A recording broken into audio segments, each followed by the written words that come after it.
Driving the Pacific Northwest coast has always been a bucket list item of ours, and this past September, we were finally able to do it.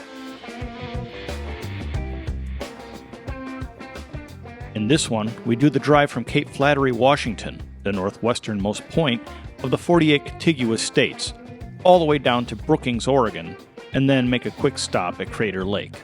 It will be scenic. There will be mountains, tall trees, as well as great sea stacks, an enchanted rainforest, a couple of movie locations, or whatever this thing is, a shrunken head, a few lighthouses, cheese, bunnies, and some of the bluest water we've ever seen. Welcome to another Dear Old Dad travel video.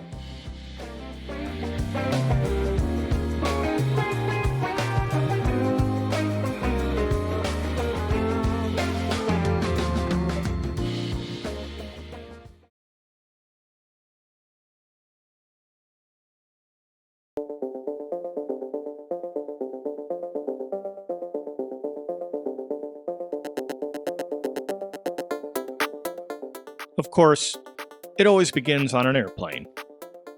We make the journey from our home in Florida to Seattle, and after 5 hours in the air, we grabbed our bag, picked up our rental car, and headed straight to the hotel for the night. Due to the time difference, we were up before the sun and got an early jump on the day. We head out to make the 3-hour drive to Port Angeles. Our original plan was to drive straight to Cape Flattery and begin our trek there, but we decided to take advantage of the good weather and headed to the Hurricane Ridge Trail in the Olympic National Park instead.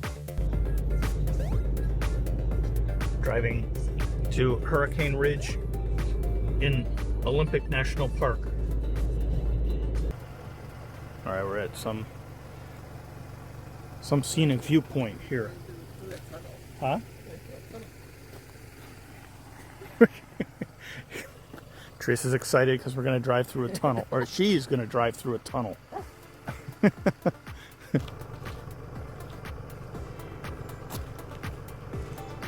right.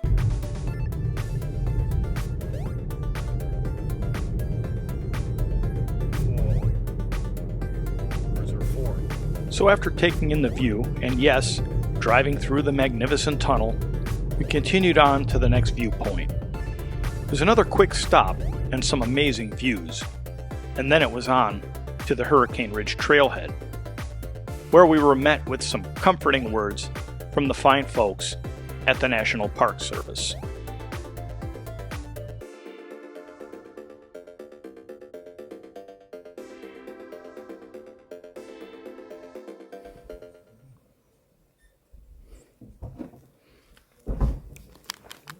That's comforting.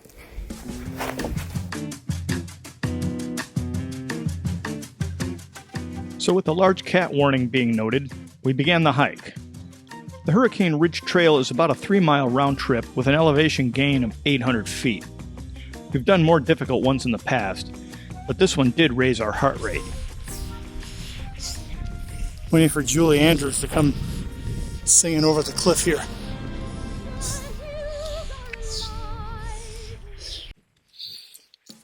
I'm doing good. Can't you tell? No. Been watching. My heart rate's about 140, and I closed my exercise ring. So, rest of the day guilt-free for dear old dad. Although proud of my exercise ring accomplishment, we still had a little way to go, but ultimately, we reached the trail's end. This is really cool, up here above the cloud deck. The end of the Hurricane Ridge Trail. We spent a short while at the trail's end, taking the obligatory selfies, one for us, one for my Tinder profile. And then I took this still with what everyone likes to call my professional camera.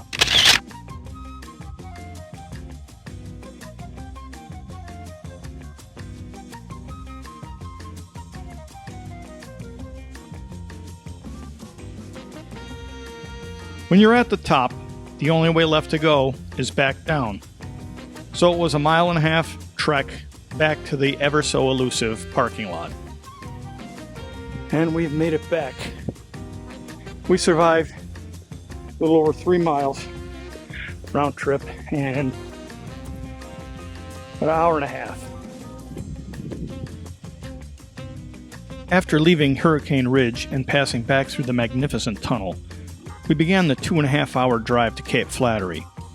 It felt good to be off our feet, but another hike was in our very near future.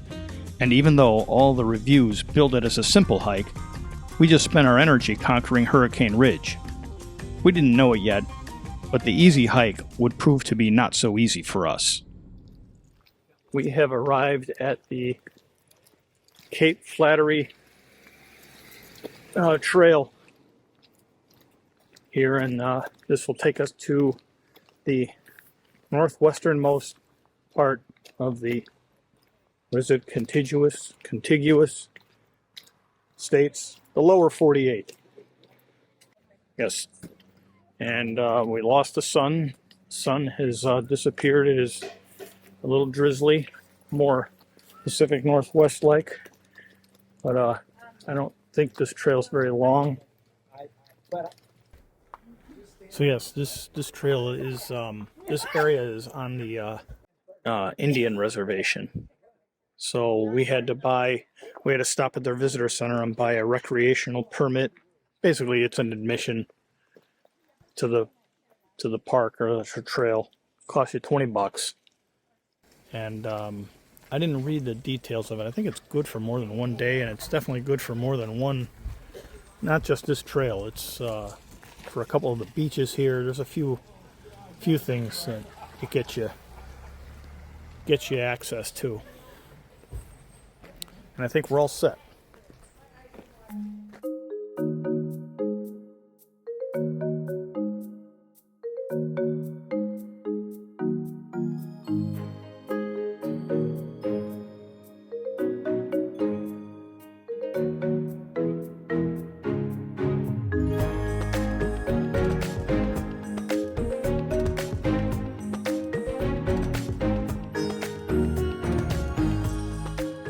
The Cape Flattery Trail sits on the Makah Indian Reservation and is about 2.5 miles round trip.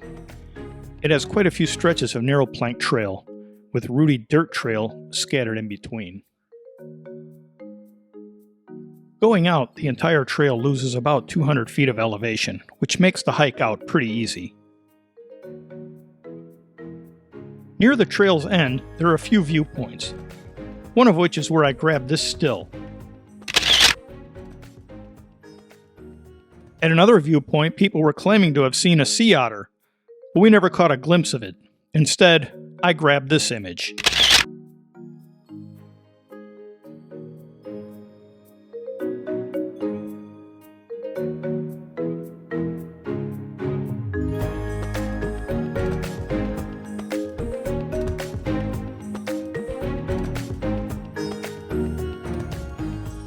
This is also where we saw the first sea stack of our journey.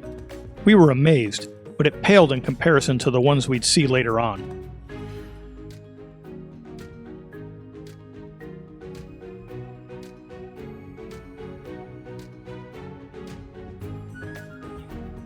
And the final one being the northwesternmost point, and a view of the Tatoosh Island and its historic but closed lighthouse.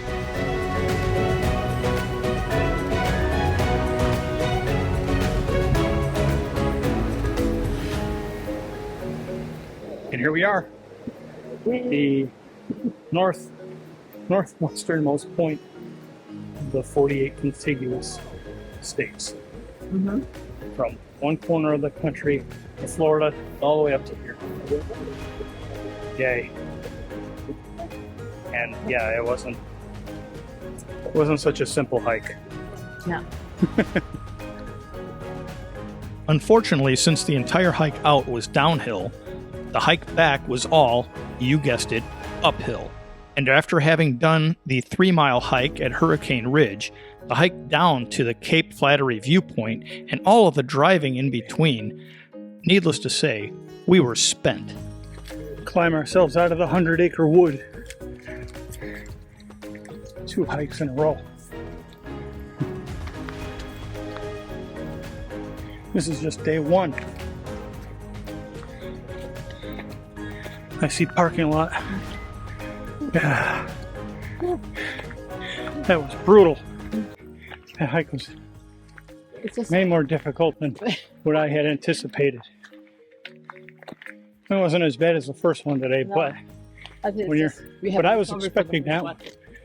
I was expecting the first one to be something. It was a lot. Yes, a lot. But anyway, we got to our northwesternmost point. Now we're gonna get up out of here.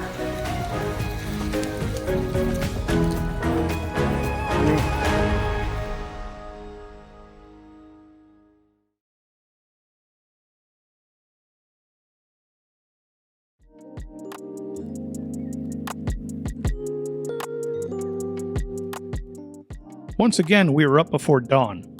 Today we turn south and head towards Oregon. We started out by making the short drive to the Port Angeles Visitor Center. Of course, it was closed at this time of day, but it marks the northernmost point of Highway 101, and this is the road we would predominantly be taking for the rest of our journey. And with the rain, it made a nice photo opportunity for dear old Dad. Two points for dear old Dad. And hopefully that sets the tone for the day.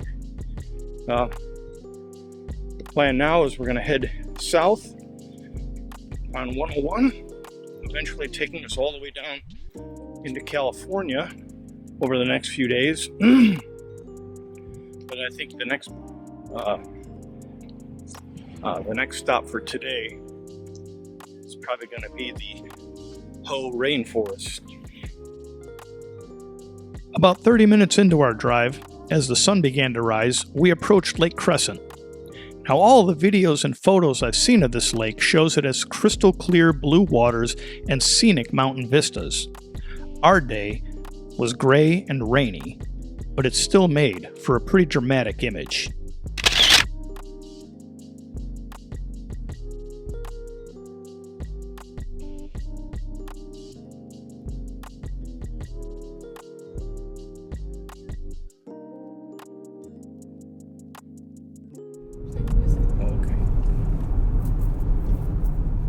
About an hour and a half later, we arrived at the Rainforest. It sits about 18 miles off of Highway 101, and we were told that it can get busy, with over an hours-long line of cars. But we arrived early on a Sunday morning and drove right in. And we drove right in. No line, no wait. And the trek begins. Walk past, there's the visitor center, and then in between these 2 giant trees.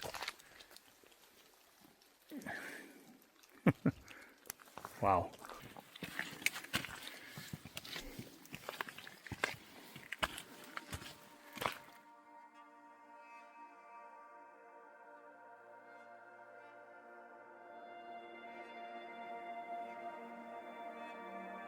Now, we had seen photos and videos of this place, but none of that prepared us for what it actually felt like to be in this mystical environment.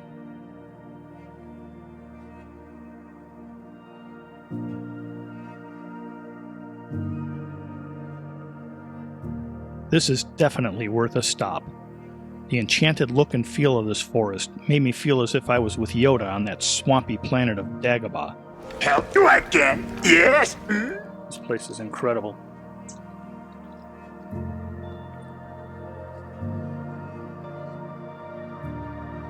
We spent over an hour casually walking the trail and, of course, taking photos.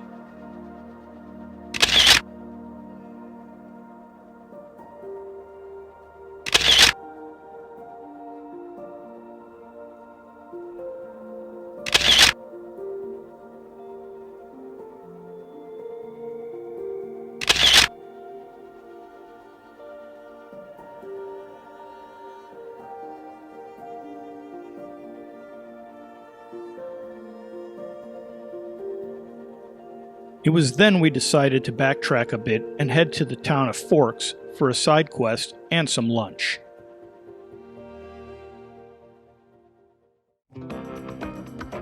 Forks is a town that was made famous by the Twilight series of books and movies.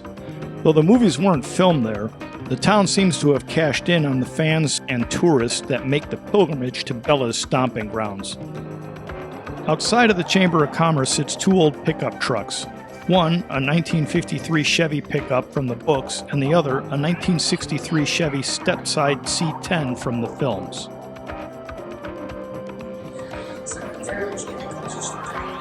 We're at the Inn Place. And I think it's the Inn Place because it seems like it's the only place open in Forks. Yeah, we'll head further south. And by Ruby Beach, there's that other beach, and it's Aberdeen. All the way down. Yeah, let's see how far we go. So, first we gotta get some nums. Food.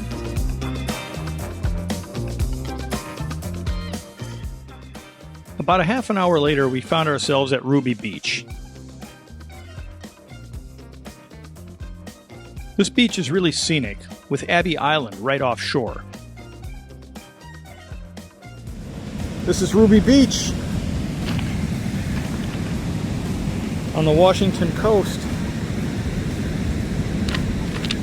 Pretty cool. We explored for a bit, took some photos, and hiked back to the car to continue south.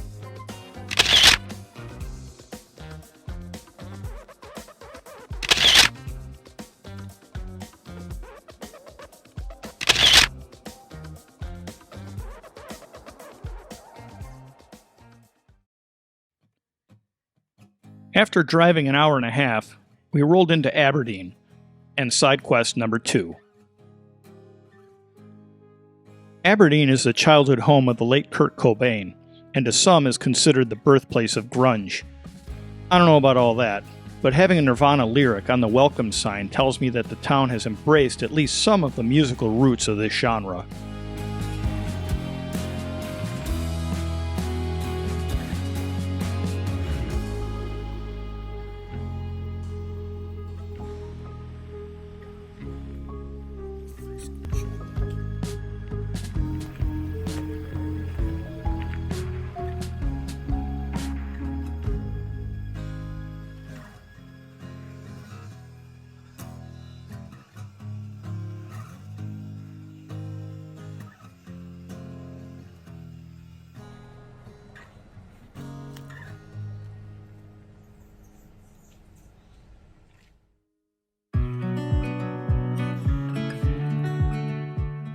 After pulling anchor in Aberdeen, it was another hour-and-a-half drive to our next stop, Cape Disappointment State Park.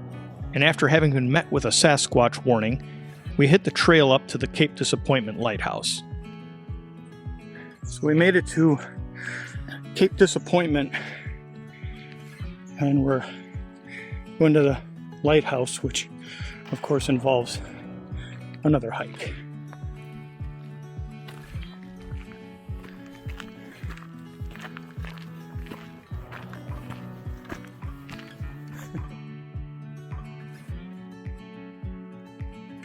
The hike up to the lighthouse is about a mile round trip with about 150 feet elevation gain.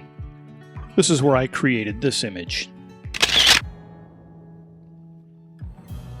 We then split up, Teresa hiking back to the car and dear old Dad hiking into Dead Man's Cove for, yes, more photography. There's Dead Man's Cove. Just climbed down from up there. Pretty steep, but they kind of have it stepped, so it's not too bad. Grab a few stills from here.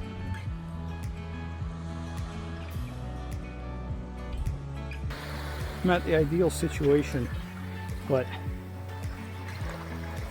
it'll work. Right there. Yeah, let's screen grab that. Look at that. Isn't that beautiful? That is beautiful. That's worth the price of admission there, folks. Headed back to the parking lot. What a day. It was awesome. Started up there in Port Angeles, then to the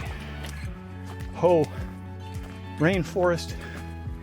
Got in there without a hitch. No problems. Made it down to Forks for a little twilight adventure and Ruby Beach, though it was high tide, but still impressive. And now this. So now we're gonna find somewhere to spend the night. Probably sort that out right here in the parking lot. But can't wait to see what tomorrow brings. Thumbs up. All right, the bustling town of Long Beach. It's like the main drag here. And don't let the traffic fool you. It looks like it's completely dead. Well, it is Sunday in the off season, so, right? That's it. All right, we're gonna try Castaways. We're at Castaways for dinner, and we're spending the night here in Long Beach. Long Beach, Washington, our last stop in Washington. Tomorrow it's off to Oregon. Now, doing all of my YouTube Wikipedia research, it was noted that I had to have the clam chowder in Long Beach, Washington. I don't know if it's just this place or if it's the norm in these parts, but this was the meatiest clam chowder I have ever had. 2 points for Castaways in Long Beach, Washington.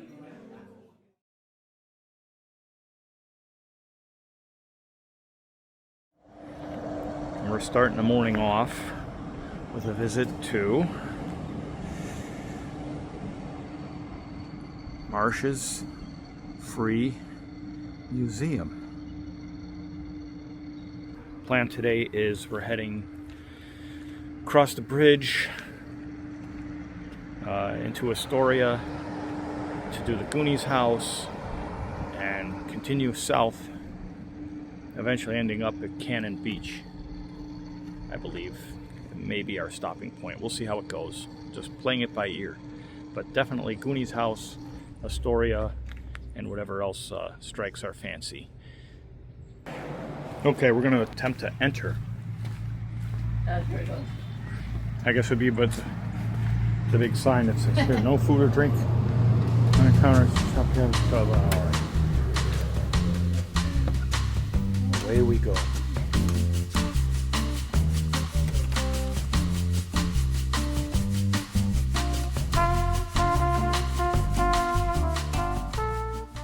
Marsh's Free Museum. What can I say? It's a giant gift shop with oddities and antiques as an intriguing backdrop, filled with various curios and taxidermy, which are completely free to explore. It was right up my alley.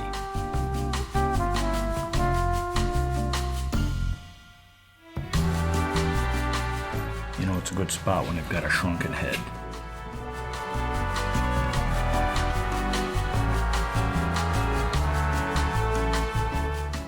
The star attraction is Jake, a mummified half-man, half-alligator cult icon. He's quite the legend here. The town of Long Beach even celebrates his birthday every summer.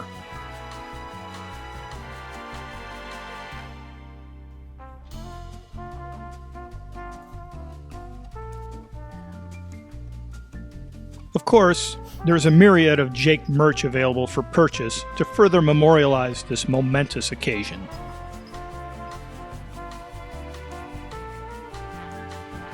Okay, well, I chose this magnet commemorating this fine establishment, which will go on my toolbox at work. We saw the star attraction. Jake is in his permanent residence back there in the corner. So we're going to make our purchase and head out. At the light, turn right to stay on US 101 South. Sign for Astoria, US 30.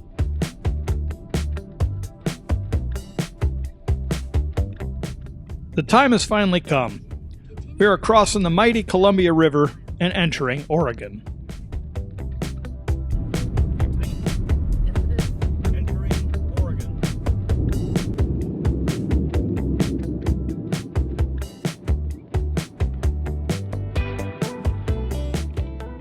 Welcome to Oregon. Oh, okay. Thank you.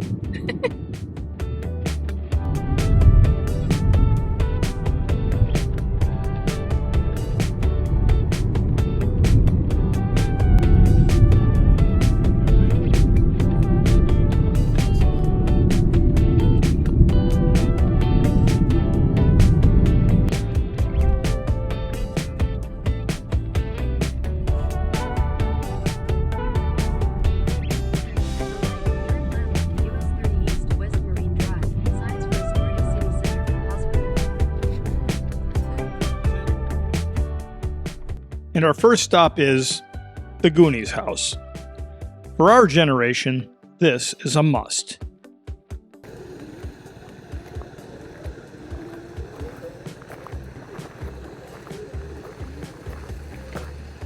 It is a private residence. But from what I understand is if they're totally cool with it as long as you behave yourself, which some people have a problem doing. It was so cool being able to see this house in person. We took the obligatory selfies, one for us,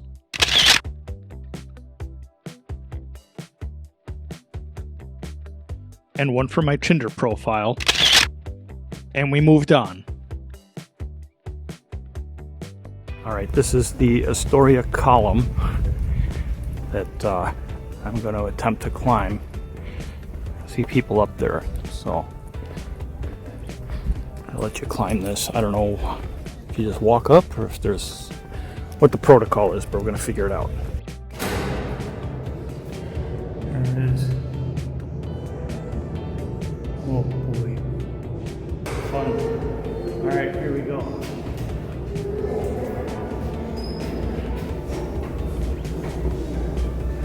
I'm not going to bore you with all this. The Astoria column is 125 feet high, and if you can muster the tight spiral staircase, you'll be rewarded with stunning views. The view from the top of the Astoria column. Great panoramic view of the city, the bridge. You can see over to Washington.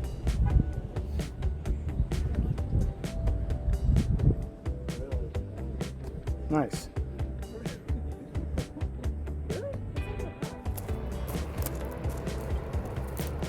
After conquering the Astoria column, we made the 45-minute drive to Ecola State Park and took in the amazing views of the coastline. Look at this view here. This is at Ecola State Park. This is actually another Goonies scene. This was from over here. This is where the hideout was from the movie. It was just their little restaurant or whatever, the Fratelli's restaurant. It was a movie set they built for the film and then tore it down when it was over with, and then this was the backdrop for it.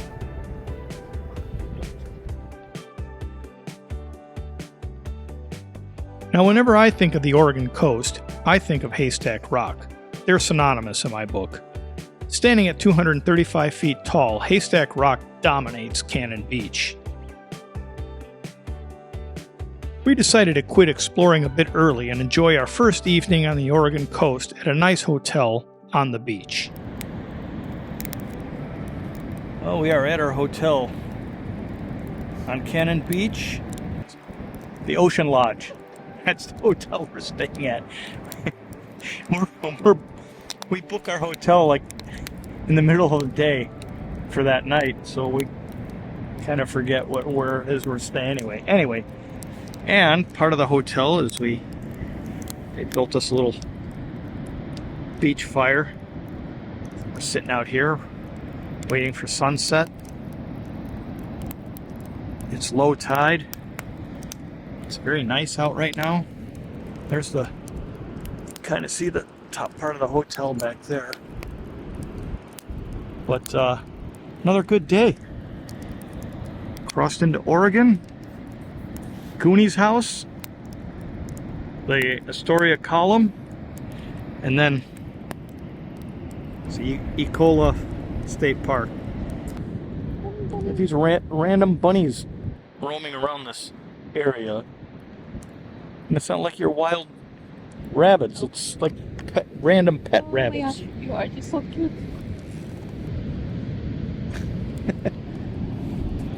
Bunny bunny. Bunny bunny. The part of the beach we were staying at had many of these domesticated looking bunnies roaming the area. Apparently, these bunnies have been around since the 1980s when they had either escaped or were abandoned, and while cute and cuddly for us tourists, they become a menace to the locals. But as far as Brownie, who we affectionately named, he was more than welcome to join us on the beach and made for an awesome end to our day.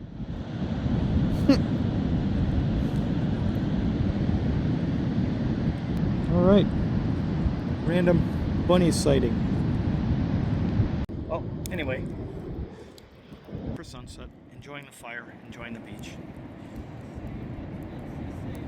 And that's that.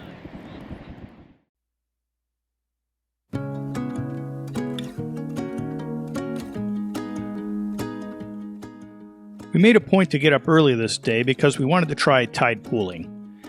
Now, neither of us had heard of tide pooling before, and we had no idea how to do it. All we knew was that it had to be done at low tide, which for this day was 6:30 in the morning. So after getting a greeting from one of the local bunnies, we head off to the beach. We didn't have very much luck, but we did enjoy having the scenic beach basically to ourselves. 6:30 in the morning, you come out here on Canon Beach and you pretty much got the place to yourself.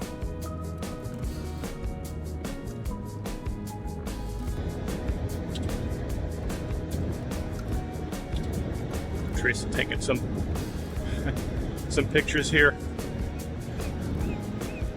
September 23rd here on Canon Beach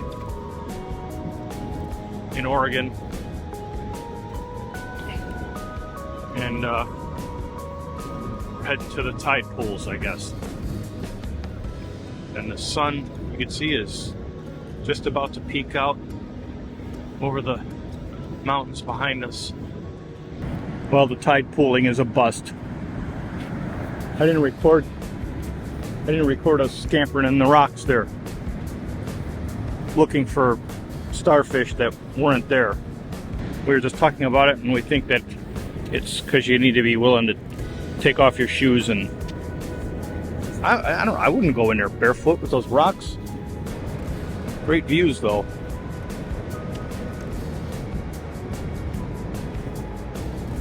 To see a starfish just wasn't that important to me.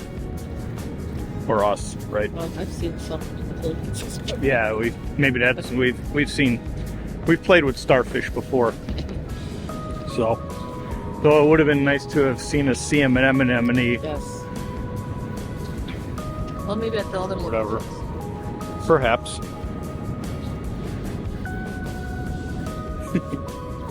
I guess I got to do. I'm doing like this and all I see is your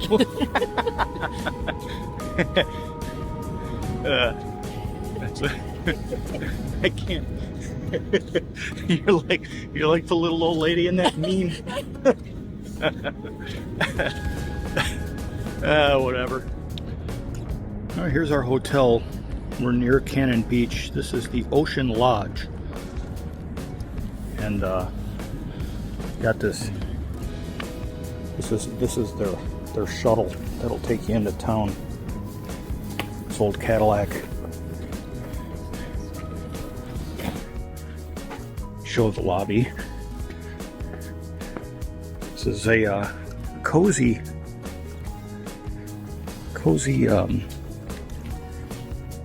boutique type of hotel.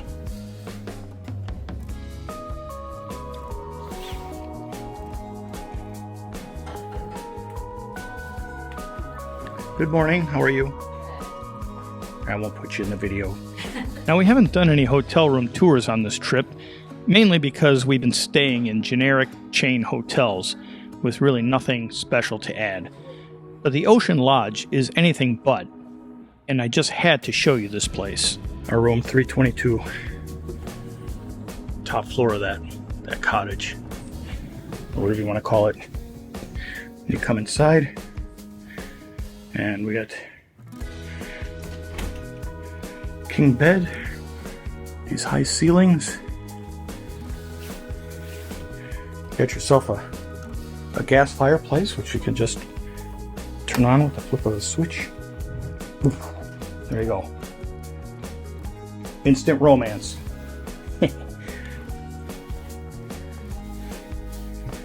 This ginormous shower.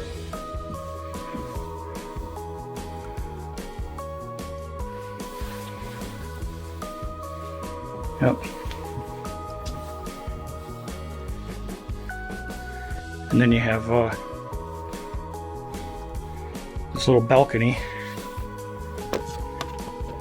that overlooks the main building across the street, or whatever. Again, it's a cozy place. It was nice here at the Ocean Lodge in Canon Beach.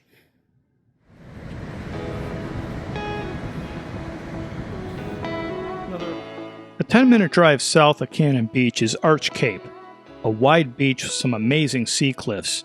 I thought the timing was perfect with the sun's rays piercing through the fog.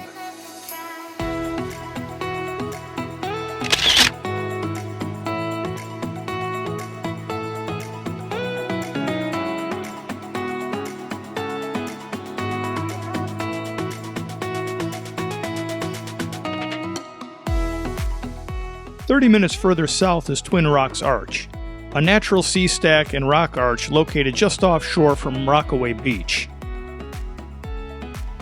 Rising roughly 100 feet, one pillar features a 35-foot wide natural opening known locally as Elephant Head due to its shape.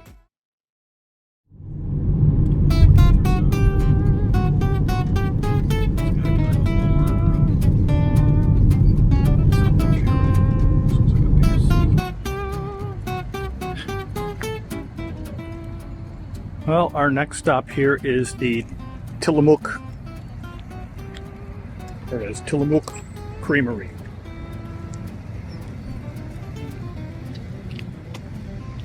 We're gonna see what the big deal is with the Tillamook Creamery. Get some fresh cheese. So it's a self-guided tour, different stages of the cheese making process. Though it wasn't really on our list of things to do, a friend kept telling me we had to do the Tillamook Creamery. It was kind of neat, and completely free, including the cheese samples at the end of the tour.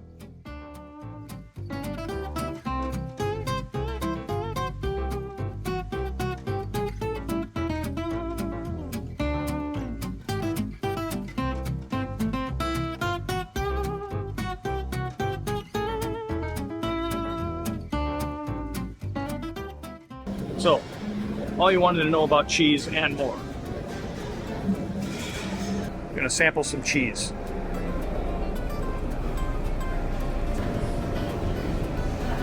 Medium cheddar.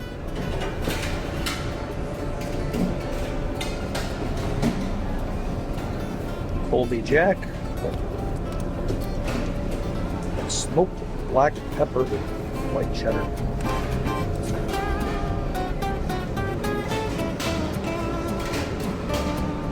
Oh boy.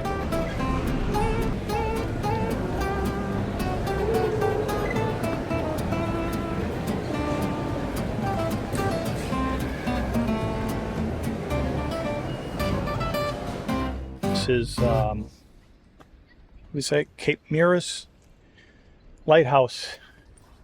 And there's the viewpoint. So this is our next stop after we just left the Tillamook Creamery. This is about a half-hour drive to this point here. And then down this way is the lighthouse.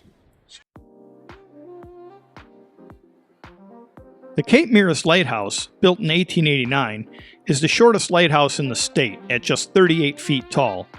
The area it sits on has some impressive views of the surrounding area.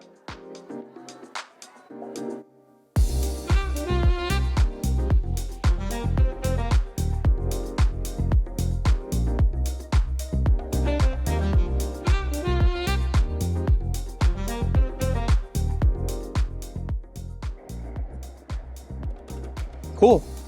So I just learned that the rock in front of us is Pillar Rock and the one out in the distance is Pyramid Rock.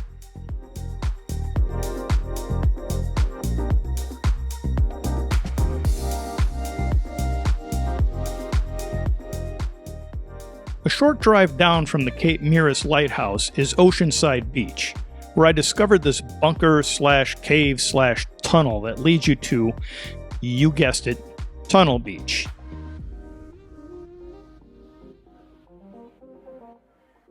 As I walked through the tunnel, I couldn't help but think of a scene from the movie Being John Malkovich.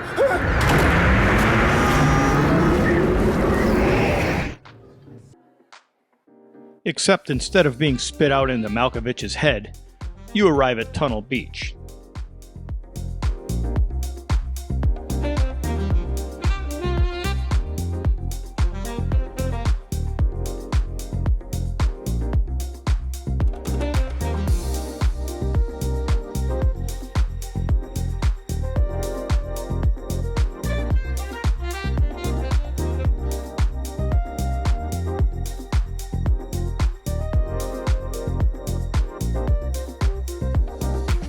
That was cool.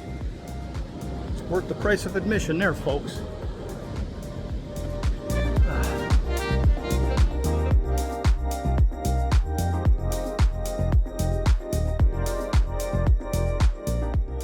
About a half-mile offshore of Ocean Beach sits Three Arch Rocks. This is a national wildlife refuge that consists of several sea stacks. The three larger sea stacks are Storm Rock, Finley Rock, which is 300 feet tall and features a natural arch, and Shag Rock.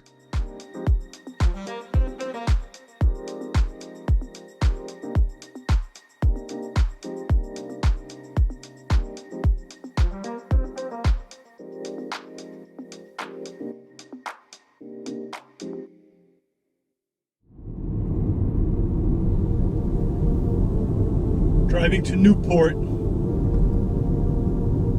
we're going to spend the night. We drove another hour and a half south and arrived in the city of Newport. We found a hotel right across the street from the beach, which was ideal for us. Now, the beach itself is worth mentioning because it was like no other beach we have seen before. I don't know if this is normal for these parts or if it's wind related, but the beach consisted of rolling sand dunes from one end of the beach to the other. About 2 miles to the north of the beach sits the Yaquina Head Natural Area and the Yaquina Head Lighthouse. Visiting the lighthouse was on our agenda for the next day, so we just hung out on the beach to take in another spectacular sunset.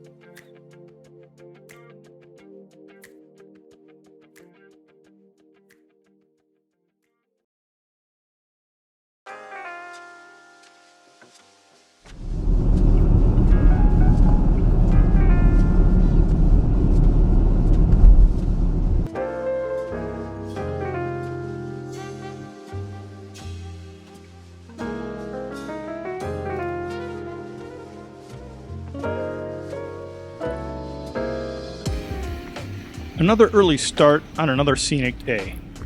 We began our activities by making the short drive to Devil's Punch Bowl. As impressive as it appeared from the overlook, we had read somewhere that you were able to hike into the Punch Bowl at low tide, and guess what? It was low tide.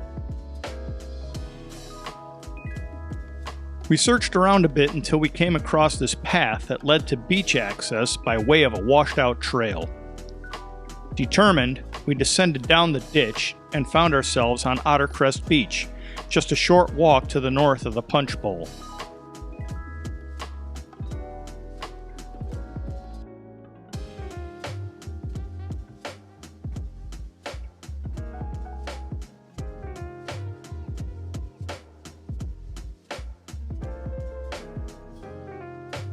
We couldn't find the path into the Punch Bowl, and the rocks were a bit slippery, so we ended up chickening out.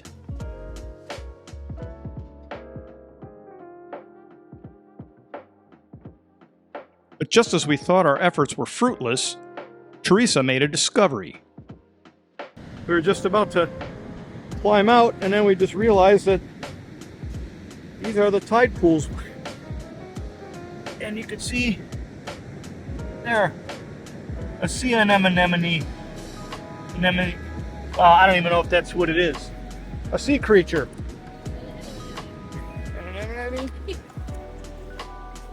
There. Oh, yeah. There. Another creature. Is that an anemone? Anemone? So, our work is rewarded anyway. Oh, here's some more starfish. Right in here.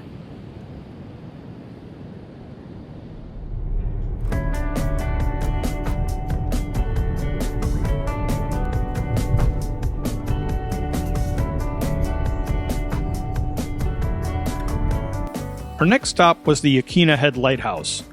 Built in 1873 and standing at 93 feet, it is the tallest lighthouse tower on the Oregon coast. It is also the lighthouse that famously served as the setting for the eerie Moesco Island lighthouse in the 2002 horror movie The Ring.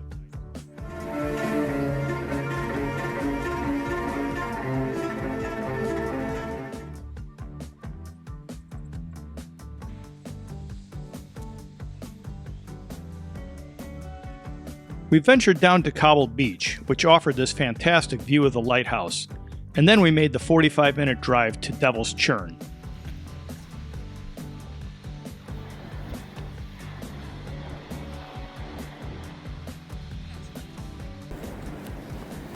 Okay, this is the hike down into Devil's Churn.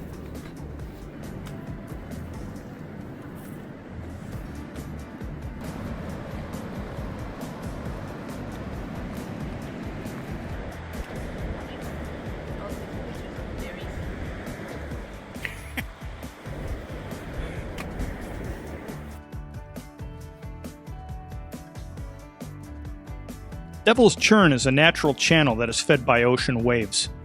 We were there at high tide, but the waves were pretty underwhelming on video. I've read that the waves get pretty spectacular, especially during winter storms.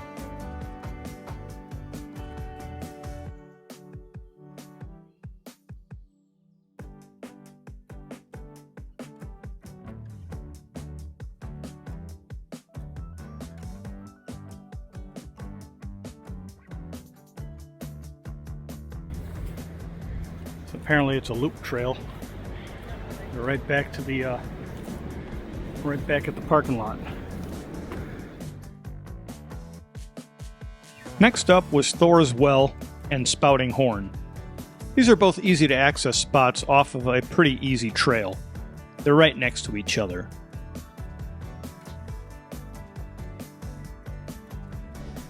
Thor's Well is, as you can see it, a big hole created by a collapsed sea cave. At high tide, the ocean surges from below and creates the visual of the water bubbling up out of the well.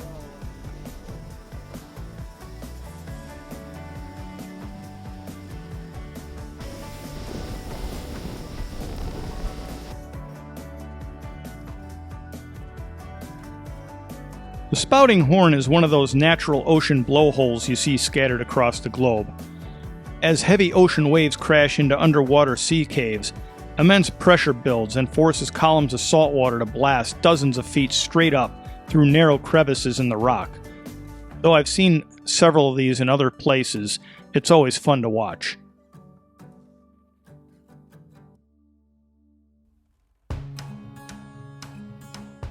After the brief stop at Thor's Well, we drove another 15 minutes south to the Haystack Head Lighthouse.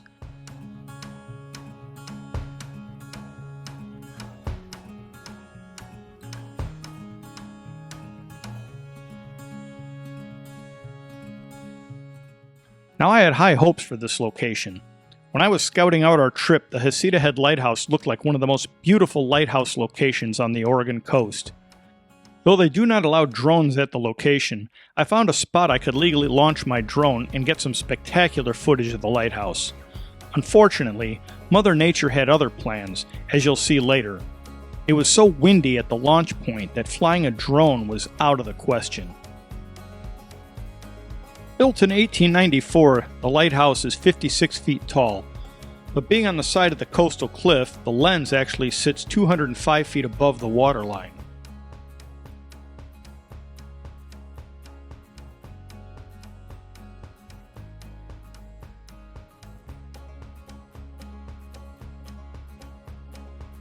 There was a trail that led up and behind the lighthouse to give you a different vantage point. That's where I took this still. I could have explored this area for hours.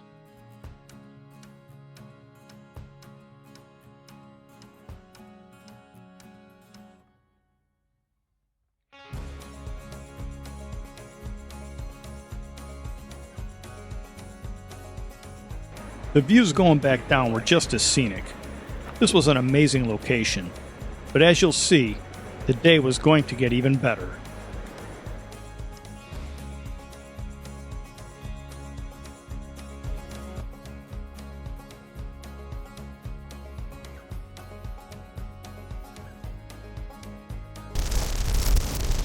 This was where I planned to launch the drone.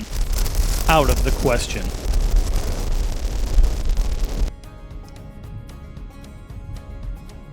We decided to spend the night in Bandon, about an hour-and-a-half drive. We found a hotel right across the street from the beach, which turned out to be the perfect location.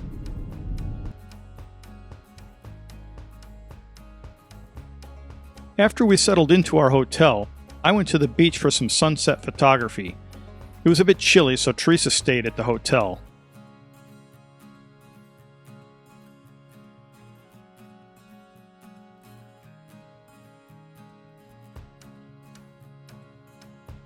Bandon Beach is littered with sea stacks all up and down the beach, the most famous one being Face Rock. The rock looks like a profile of a face looking up out of the water.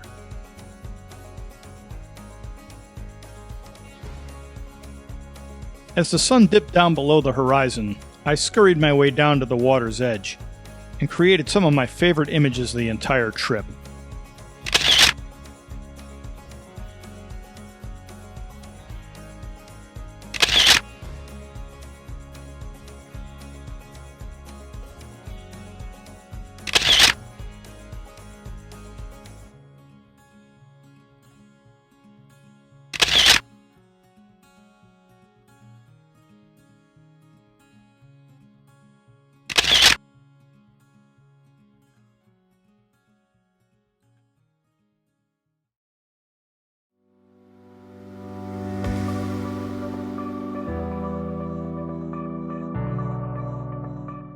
This is our last full day on the coast, and we're headed to the Natural Bridges viewpoint. But on the way, we stumbled on this gem. Myers Creek Beach.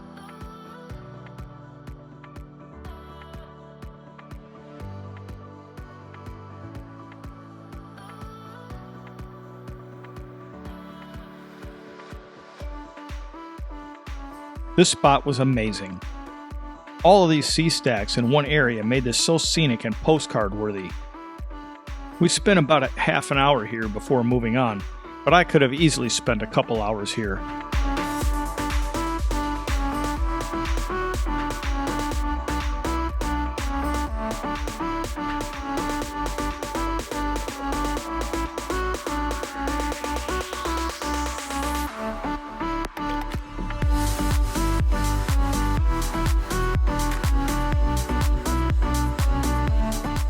This spot was another highlight of the journey.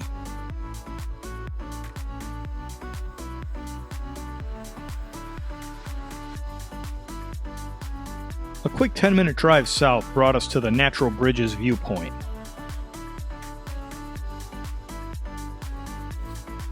Alright, we made it to Natural Bridges viewpoint.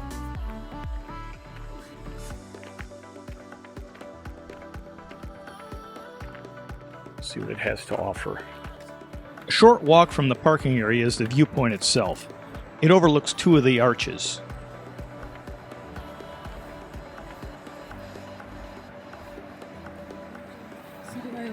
Yeah, with a tripod.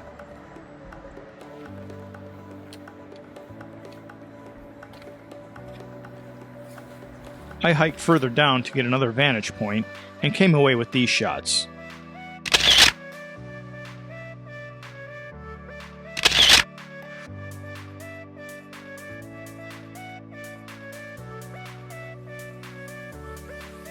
This was another very photogenic spot, And though the hike down was a bit challenging, it was definitely worth it.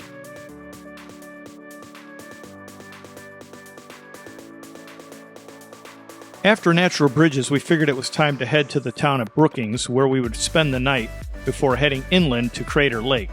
We've been on the road for nearly 7 days now, and we had to do laundry. This is the beachside hotel here in Brookings, and obviously it's not just a tricky name, we're actually beachside. We got a really nice room here facing the beach, and we've already been here a few hours. Another early start tomorrow as we dip into California briefly, and then back into Oregon, and then cross over to Crater Lake.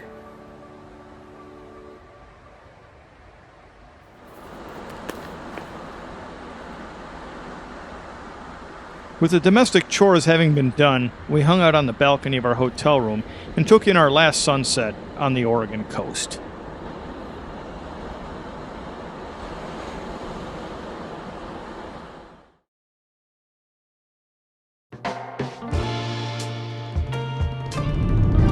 It's currently 5:30 in the morning, and we are about to reach the southernmost point of our journey. As we crossed into California, I so desperately wanted to capture our GPS voice, bitching Betty, welcoming us to California, but it never came. However, she had no problems welcoming us back to Oregon. Welcome to Oregon. Oh, got that one.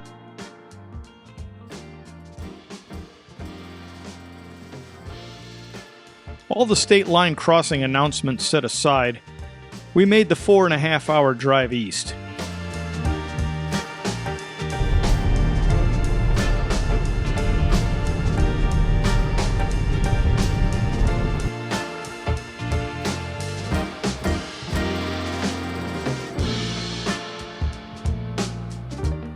Watching the sunrise on a new day as we passed through forests and rural Oregon towns, it was a pretty chill drive.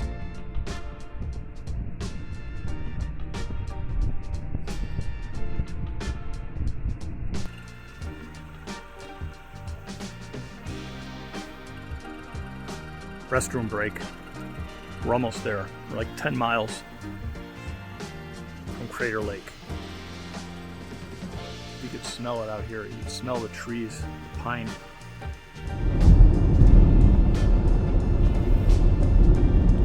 Turn left.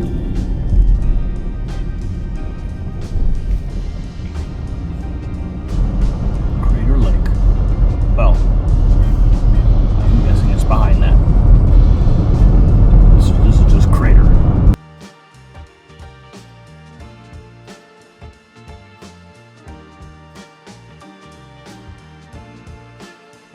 And after the 4.5-hour drive, with the bright sun in the cloudless sky, we finally got to see Crater Lake. Wow.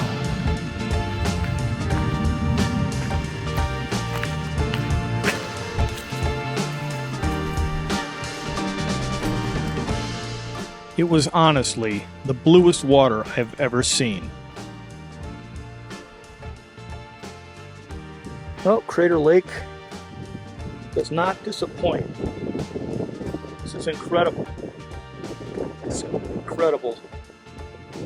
I'm at the Watchman Lookout Trail. So I'm going to attempt this. Yeah. We had a very short amount of time to spend here, so I wanted to hit my must-do location, the Watchman Lookout Trail. It's a little over 1.5 miles, and it gains around 420 feet in elevation. But the view you get of Crater Lake and Wizard Island are incredible. I want to see, does it get better than this? Alright, off we go.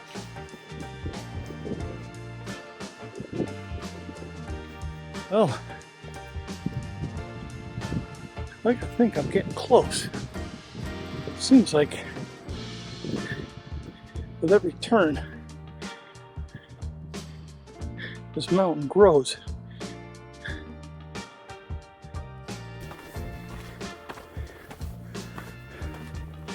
There it is.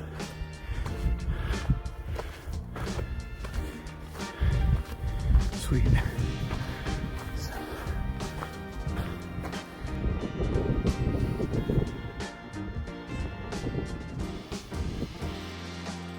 But as you can see, the guidebooks did not lie. The view is spectacular.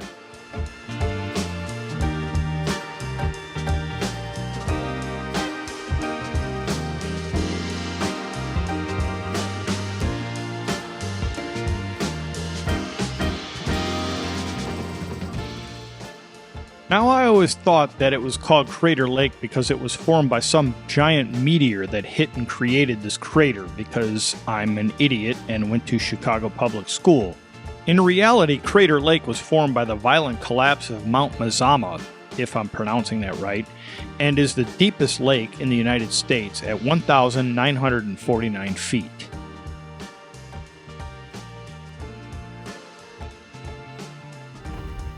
Unfortunately, we had to cut our visit short and do the 8-hour drive back to Seattle to catch a flight. Oh, that was fun. We honestly hope to return to this amazing place and further explore Crater Lake. The trek down. Not a bad hike. Not bad at all. Good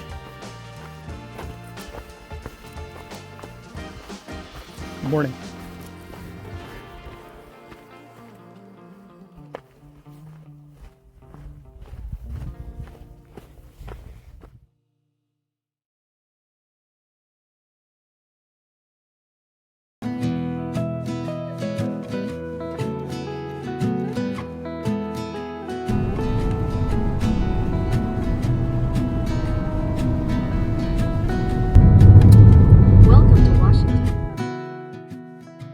As we made the drive to Seattle, we reflected on our experience throughout this journey, what we expected to see, and what we never imagined we'd see. We expected to see Haystack Rock. We never thought we'd be sitting on the beach with a fire petting bunnies in front of it. We expected to see Devil's Punch Bowl. We never imagined we'd see starfish and sea anemones on the beach alongside it. We expected to see the natural bridges, but we never thought we'd be flying a drone through the sea stacks on the way there. Yes, this journey checked off a bucket list item, but it created another. We realized that this is an amazing part of the country, and we hope to return, so that we can further explore Crater Lake. We can experience the Columbia River Gorge, Mount Hood, the Painted Hills, and so much more. At journey's end, we realized we had driven 1,680 miles and still wanted to do so much more. I'm sure we will, but until that time comes, we'll just have to live with these memories.